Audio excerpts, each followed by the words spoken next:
Hello everyone, welcome to our YouTube channel. And आज की video में हम डिस्कस कर रहे हैं how to prepare for NFSU NF80 in 2024।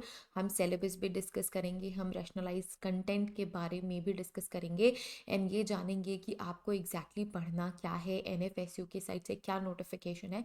सो जो न्यू नोटिफिकेशन है, सारी की सारी नोटिफिकेशन NFSU के ऑफिशियल वेबसाइट पे अपलोड कर दी गई है कि किस तरीके से आपको फॉर्म फिल करना है, एलिजिबिलिटी क्राइटेरिया क्या है। सारे के सारे लिंक्स एंड पीडीएफ्स अब इनकी ऑफिशियल वेबसाइट पे अवेलेबल है। कितनी सीट्स कौन कौन से कैंपस में अवेलेबल है ये हमने ऑलरेडी डिस्कस कर लिया है। आज की वीडियो में हम डिस्कस करेंगे बीएससी एमएससी इंटीग्रेटेड कोर्स में जितने भी बच्चे एडमिशन लेना चाहते हैं उनको क्या पढ़ना है, क्या क्या टॉपिक्स उनको पढ़ने की ज़रूरत है, पिछले साल क्या सिलेबस था और इस साल क्या सिलेबस था। तो स्टूडेंट्स काफ़ी परेशान हो रहे हैं एंड मैंने बहुत सारी क्वेरीज देखी कि स्टूडेंट्स ये नहीं समझ पा रहे हैं कि 2024 के लिए बीएससी एमएससी इंटीग्रेटेड कोर्स के लिए क्या पढ़ना है, क्योंकि इसमें थोड़ा सा चेंज है। जो एमएससी के स्टूडेंट्स है, एमएससी फॉरेंसिक साइंस में एडमिशन जो लेने वाले हैं उनका क्लियर है कि फिजिक्स केमिस्ट्री पढ़ना है, बायो पढ़ना है एंड जनरल फॉरेंसिक साइंस पढ़ना है। तो वो सेम है एज इट इज़ है प्रीवियस ईयर सिलेबस के अकॉर्डिंग, तो उसमें कोई भी चेंज नहीं है। बट इस बारी जो न्यू नोटिफिकेशन 2024 और 25 के नाम से एलिजिबिलिटी वाली जो पीडीएफ है जो ऑफिशियल वेबसाइट पर रिलीज करी गई है, उसको देखने के बाद जो स्टूडेंट है बहुत ज़्यादा कंफ्यूज हो रहे हैं। इनफैक्ट मैंने भी स्टूडेंट्स को यही बोला कि आई थिंक ये नया अपडेट है, बट कुछ स्टूडेंट्स अभी भी कंफ्यूज हो रहे हैं। सो अकॉर्डिंग टू NFSU जो उन्होंने अपनी ऑफिशियल वेबसाइट पे हमें बताया है वही ही हम डिस्कस करेंगे। पिछले साल की किसी भी पीडीएफ के बारे में मैं अभी डिस्कस नहीं करने वाली हूँ कि पिछले साल क्या था, इस साल क्या है, क्या डिफरेंस है, क्या है, ये कुछ भी हम डिस्कस नहीं करेंगे। बट हम स्पेसिफिकली ये डिस्कस करेंगे कि अकॉर्डिंग टू 2024-25 एलिजिबिलिटी क्राइटेरिया वाला जो पीडीएफ है उसमें क्या कहा गया है एंड उसके अकॉर्डिंग आपको क्या पढ़ना है। ठीक है। तो जब आप NFSU की ऑफिशियल वेबसाइट पे जाओगे, आप एडमिशन्स पे क्लिक करोगे, एलिजिबिलिटी क्राइटेरिया एडमिशन 2024-25 आपको देखने को मिलेगा। जैसे ही आप वो पीडीएफ डाउनलोड करोगे आपको एक बहुत बड़ी सी पीडीएफ देखने को मिलेगी। मैंने सिर्फ और सिर्फ क्रॉप करके BSc MSc integrated admission examination वाले पोर्शन को ही यहाँ पे पेस्ट करा है। सो उसमें लिखा हुआ है BSc MSc forensic science 5 years का इंटीग्रेटेड कोर्स है। अच्छा, कई सारे स्टूडेंट्स ना यहाँ पे भी कंफ्यूज होते हैं कि 5 साल का इंटीग्रेटेड कोर्स है तो हमें 5 साल ही पढ़ना पड़ेगा। देखो, 5 साल का इंटीग्रेट यहाँ पे क्लियर कर देती हूँ कि इंटीग्रेटेड कोर्स क्या होता है। सो आप बीएससी एमएससी इकट्ठे करने वाले हैं कंटिन्यूएशन में। अगर आप सिर्फ और सिर्फ बीएससी करते हैं तो एमएससी के लिए भी आपको एंट्रेंस देनी पड़ती है। डिफरेंट डिफरेंट एंट्रेंसेस आप प्रिपेयर कर सकते हो। बट अगर आप NFSU के लिए कर रहे हो तो आपको फिर से NFSU NF80 एमएससी के लिए भी देनी पड़ेगी। पर अगर NFSU NF80 इंटीग्रेटेड कोर्स की एग्जामिनेशन पास करके एडमिशन ले रहे हो तो बीएससी के जस्ट बाद ही आप प्रमोट कर दिए जाओगे। एमएससी में आपको कोई भी एंट्रेंस नहीं देनी पड़ेगी। तो इट्स 3+2 ईयर प्रोग्राम, इसी वजह से 5 साल का प्रोग्राम ये बनता है, क्योंकि जनरली ग्रेजुएशन कोर्स 3 साल के होते हैं, बीएससी 3 साल की होती है, मास्टर्स 2 साल का होता है। तो उसे कंबाइन करके 5 ईयर इंटीग्रेटेड कोर्स बना दिया गया है।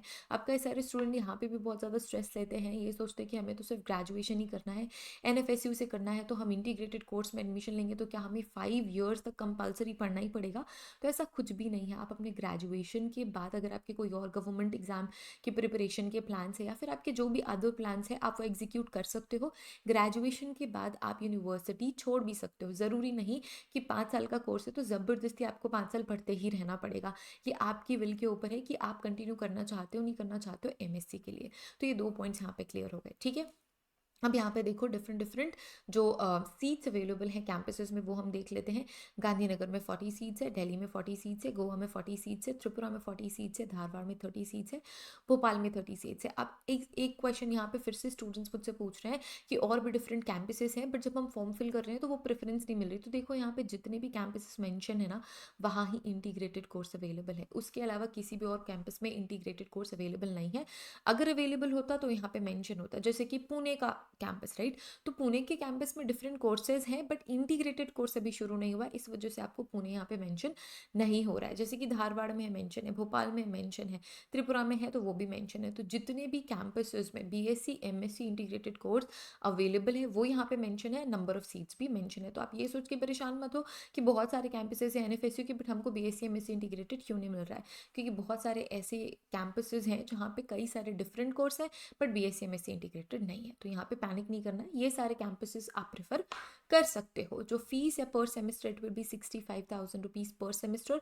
एक साल में 2 सेमेस्टर होते हैं, ये भी चीज़ मैं यहाँ पे क्लियर कर देती हूँ। अब एलिजिबिलिटी क्राइटेरिया क्या है? अपियरिंग और अपियर्ड, ठीक है।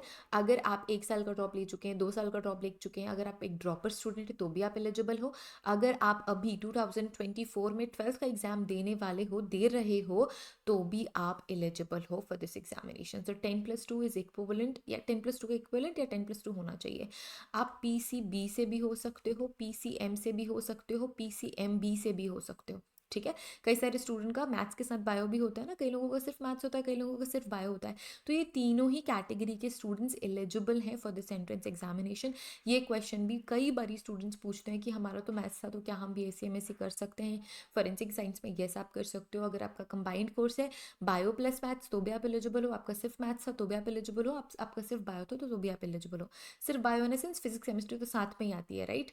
ठीक है, तो आपको साइंस में होना चाहिए basically 12th, physics chemistry bio mathematics at least 60% आपको मिनिमम परसेंटेज होना चाहिए। 60 से कम होगा आप नहीं एडमिशन ले पाओगे फिर, है ना। और अगर आप रिजर्व कैंडिडेट हो, 55% से काम चल जाएगा। सो 60%, 55% is the minimum percentage in your class 12th result, ठीक है। ये तो हमने देख लिया। अब सबसे इंपॉर्टेंट दो इन्फॉर्मेशन है यहाँ पे कि on the basis of entrance exam conducted by National Forensic Science University as per NFAT 2024। अच्छा, पिछले साल जो NFAT का एग्जामिनेशन है वो NTA ने लिया था। अभी NFSU ने कुछ क्लियर नहीं करा है कि NTA एग्जाम ले रहा है या नहीं ले रहा है। इन्होंने सिर्फ ये लिखा है कि एग्जाम एंट्रेंस एग्जाम कंडक्ट करा जाएगा नेशनल फोरेंसिक साइंस यूनिवर्सिटी की साइड से, जिसे हम कहेंगे NFAT National Forensic Admission Test 2024, ठीक है। सो इसके थ्रू आपका एडमिशन होगा। इसमें आपको अच्छे स्कोर्स लाने पड़ेंगे सो दैट आप एडमिशन ले सको अपने डिजायर्ड कैंपस में, ठीक है। अब यहाँ पे सिलेबस क्या होने वाला है? सो सिलेबस के लिए यहाँ पे लिखा हुआ है physics, chemistry, biology of 10+2 level. अब ये 10+2 का मतलब क्या है? कई सारे स्टूडेंट्स ये भी पूछ रहे हैं कि क्या सिर्फ 12th पढ़ना है, क्या सिर्फ 11th पढ़ना है? सो 10+2 का मतलब ही ये होता है कि आप 10th के बाद 2 साल लगा रहे हो, उस 2 साल में जो भी आप पढ़ रहे हो वो आपको पढ़ना है। मतलब 11th भी इंक्लूडेड है, 12th भी इंक्लूडेड है। आप सिर्फ और सिर्फ 12th पे फोकस नहीं कर सकते, आपको 11th भी पढ़ना पड़ेगा। 10+2 का मतलब ही वही होता है। तो यहाँ पे ये कन्फ्यूजन आप हटा दो कि सिर्फ 12th का पढ़ना है क्या, या आप दोनों पढ़ोगे। तो 10+2 का मतलब ही एग्जैक्टली होता है कि 10th के बाद जो 2 साल आप लगा रहे हो उसमें आप क्या पढ़ रहे हो वो आपके आने वाला है, ठीक है। 10+2 लेवल का फिजिक्स आएगा, केमिस्ट्री आएगा, बायो आएगा। ये तीन चीज़ें यहाँ पे मेंशन्ड है। इसी वजह से मैंने बोला कि पिछले साल का हम डिस्कस नहीं करेंगे कि 2023 में NFSU ने क्या इंस्ट्रक्शंस दिए थे। हम सिर्फ और सिर्फ फोकस कर रहे हैं 2024-25 एडमिशन्स के लिए NFSU ने क्या इंस्ट्रक्शंस दिए हैं। आपको स्ट्रिक्टली NFSU के इंस्ट्रक्शंस ही फॉलो करने हैं, आपको किसी और चीज़ को फॉलो नहीं करना है, ठीक है। जो टॉपिक वाइज सिलेबस है, अगर NFAT के लिए NFSU अपलोड करता है तो आपको वो फॉलो करना है, अगर नहीं करता है तो आपको सिर्फ ये फॉलो करना है कि physics chemistry biology of 10+2 level. आपको सिर्फ इस पे ही फोकस करना है। अपनी सारे एक्स्ट्रा थॉट्स को हटा दो, प्रिपरेशन शुरू करो अभी से, ठीक है। अब कई सारे स्टूडेंट्स मुझसे ये भी पूछ रहे थे कि मैम NFSU के लिए हम PCB तो पढ़ लेंगे, फिजिक्स केमिस्ट्री बायो पढ़ लेंगे, बट क्या कौन कौन से चैप्टर्स पढ़ने हैं, कौन कौन से चैप्टर्स नहीं पढ़ने हैं? तो वो सारे स्टूडेंट्स जो अभी फ्रेशर है, मतलब 12th का एग्जाम देने वाले हैं, उनको ये पता है कि उनके एकेडमिक सेशन की शुरुआत में ही NCERT ने सिलेबस रैशनलाइज कर लिया था। मतलब कुछ ऐसे सब्जेक्ट्स के टॉपिक थे जिनको हटा दिया गया है, जो आपके अभी बोर्ड्स में भी नहीं आएंगे, जो आपने थ्रू आउट सिलेबस पढ़ा भी नहीं है अपनी पूरी की पूरी इंटायर क्लास 12th में। सो 11th का भी कुछ सिलेबस रैशनलाइज्ड हुआ था, बेसिकली 12th के कई सारे चैप्टर्स रिमूव कर दिए गए थे।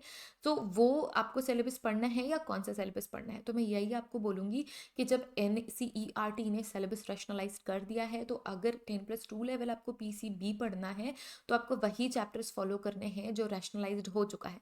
तो इसी वजह से मैं टॉपिक्स भी डिस्कस कर देती हूँ अकॉर्डिंग टू NCERT। हमने वो टॉपिक्स यहाँ पे इंक्लूड नहीं करे हैं जो रैशनलाइज्ड हैं बाय NCERT, ठीक है। अब मैंने यहाँ पे टॉपिक बाय टॉपिक नहीं लिखा है, चैप्टर चैप्टर का नाम लिखा है, जिससे आप समझ जाओगे। और अगर आपको पर्टिकुलर टॉपिक चैप्टर का नाम देखना है तो आप NCERT की ऑफिशियल वेबसाइट पे जाओगे तो उसमें रैशनलाइज सिलेबस आपको मिल जाएगा, तो वो आप प्रेफर कर सकते हो, ठीक है। अब देखो, बायोलॉजी के लिए आपको क्या क्या पढ़ना है अकॉर्डिंग टू NCERT, जो 10+2 लेवल के अंदर इंक्लूड होता है। So first we have reproduction, then we have genetics and evolution, then we have biology in human welfare, then we have biotechnology, then we have ecology, ठीक है। ये आपका 12th का पोर्शन है। मैंने सिर्फ और सिर्फ जो हेडिंग चैप्टर्स हैं, इसके अंदर भी कई सारे छोटे छोटे चैप्टर्स हैं, तो वो आपको देख लेने हैं, ठीक है। देन वी हैव 11th का syllabus, that is diversity in the living world, structural organisation in plants and animals, cell structure and its function, plant physiology and human physiology, ये आपको पढ़नी है। सो ये आपका बायोलॉजी का पोर्शन रहने वाला है। फिजिक्स, ओके, फिजिक्स के पोर्शन के बारे में डिस्कस करने से पहले आप सभी को मैं ये इन्फॉर्मेशन दे दूँ कि अगर आप NFSU NFET की प्रिपरेशन करना चाहते हैं तो आप हमारे ऐप के थ्रू भी कर सकते हैं। ऐप में आपको BSc MSc इंटीग्रेटेड कोर्स के लिए इंटीग्रेटेड कोर्स एडमिशन के लिए कोचिंग मिल जाएगी, मतलब कोचिंग कोर्स मिल जाएगा, जिसमें आप वीडियो लेक्चर्स के थ्रू, लाइव क्लास हम वीक में एक बार ही कंडक्ट करते हैं, तो उसमें आप हमसे इंटरेक्ट कर सकते हैं, या फिर कहीं पे भी कोई भी डाउट है तो आप हमें व्हाट्सएप के थ्रू कॉन्टैक्ट कर सकते हैं। वो सपोर्ट नंबर भी आपको डिस्क्रिप्शन में मिल जाएगा।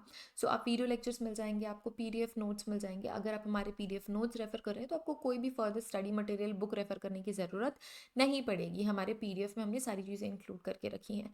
सैम्पल पेपर्स आपको मिल जाएंगे, मॉक टेस्ट आपको मिल जाएंगे, कंप्यूटर बेस्ड मॉक टेस्ट हमारे ऐप में अवेलेबल है, तो टाइमर चलता रहेगा, आप यहाँ पे अपने टेस्ट को अटेम्प्ट कर सकते हो बिल्कुल सेम स्टिम्युलेशन में, ठीक है। तो अगर आप प्रिपरेशन कर रहे हो, you can join our classes. और अभी फर्स्ट फ्यू स्टूडेंट्स के लिए बहुत ही इंपॉर्टेंट ऑफर चल रहा है, जिसमें आपको कूपन लगाना पड़ेगा फर्स्ट 50, जिसमें आपको एक ह्यूज डिस्काउंट मिलेगा, सो दैट आप एनरोल कर सकते हो अपने आप को इस कोर्स में और अपनी प्रिपरेशन अभी से ही शुरू कर सकते हो। इसमें आपको जितना भी सिलेबस, जो भी आपको एंट्रेंस एग्जामिनेशन के लिए पढ़ना है, वो कवर करा के दिया जाएगा, ताकि आप स्ट्रेस फ्री अपनी प्रिपरेशन कर सको, ठीक है। सो हमारा मोबाइल ऐप है, मोबाइल में भी अवेलेबल है और बिग स्क्रीन में भी अवेलेबल है। आपने लैपटॉप, डेस्कटॉप या टैबलेट में भी आप प्रिपरेशन कर सकते हैं। Okay, now let's move to physics portion. So physics में आपको क्या क्या पढ़ना है? So electric charge and fields, electrostatic potential and capacitance. Then we have current, electricity, moving charges and magnetism, magnetism and matter, electromagnetic induction, alternating current, electromagnetic waves, ray optics, optical instrument, wave optics, dual nature of radiation and matter, atoms, nuclei, semiconductor, electronics. इसके अलावा unit in measurement, motion in the straight line, motion in a plane, laws of motion, work, energy, power, system of particles and rotational motion, gravitation, mechanical properties of solids and fuels, um, fluids, thermal properties of matter, thermodynamics, kinetic theory, oscillation and waves। तो ये सारी चीज़ें आपके 10+2 के syllabus के अंदर आती है। सो जैसे कि अभी मैंने थोड़ी देर पहले बताया कि जो हमारा ऐप है वो फ़ोन पे भी आप यूज़ कर सकते हो, लैपटॉप, डेस्कटॉप और बिग स्क्रीन पे भी आप यूज़ कर सकते हो। सो अभी जितना टाइम बचा है उसको वेस्ट नहीं करना है। Enroll in our course and prepare for your 2024 NFSU NFET entrance examination. सारा मटेरियल आपको अवेलेबल होगा हमारे ऑनलाइन कोर्स में, so join that. Okay, let's talk about chemistry. Chemistry में you have to study solutions, electrochemistry, chemical kinetics, the D and F block elements, coordination compounds, haloalkanes, haloalkynes, alcohol, phenol ethers, aldehyde, ketone, carboxylic acid, amines, biomolecules, some basic concepts of chemistry, structure of atom, classification. Next we have classification of elements and periodicity in the properties. Next we have chemical bonding and molecular structure, thermodynamics and equilibrium। तो ये सारा का सारा आपका NCERT के side से rationalised syllabus था for 10+2 physics, chemistry and biology, जो हमें इंस्ट्रक्शंस मिले थे from NFSU NFET admission eligibility PDF of 2024 and 25। अब एक्स्ट्रा नहीं सोचना, अगर कोई भी अपडेट आती है NFSU की side say about this, so I will inform you. And इसके अलावा जो जो चीज़ें अभी तक इन्फॉर्म करी जा चुकी हैं NFSU की साइड से, I am just informing that जो आपको मिलेगा वेबसाइट पे, ठीक है। So this is all about the syllabus, rationalized content and how to prepare for your NFSU NFET examination। अगर आपको चाहिए कि आपको कितने नंबर ऑफ आवर्स पढ़ना है दिन में, क्या क्या पढ़ना है and all that, so you can join our course. उसमें मैं प्रॉपरली गाइड कर दूंगी कि how many hours you have to invest, किस तरीके से पढ़ना है। एंड जब आप MCQ सॉल्व करोगे, टेस्ट सॉल्व करोगे, अपने आप आपकी प्रिपरेशन होती जाएगी। You still have 3 months to prepare, which is very good time to prepare for any entrance examination. So आप इसके लिए प्रिपरेशन आज से ही शुरू कर सकते हैं। आपको कोर्स लिंक डिस्क्रिप्शन में मिल जाएगा। BSc MSc integrated forensic science के लिए भी, एंड इसके अलावा आप MSc एंट्रेंस के लिए प्रिपेयर कर रहे हैं, उसकी लिंक भी मैं डिस्क्रिप्शन में दे दूंगी। So you can directly go to the app and you can join our course. Don't forget to apply our coupon to get the maximum discount. Thank you so much everyone for watching this video. और अगर आप हमारे channel में first time आ रहे हैं, so don't forget to subscribe our channel and hit the bell icon so that आप कोई भी नोटिफिकेशन मिस ना करो हमारे चैनल से। Thank you again, see you guys in the application. Till then take care, bye.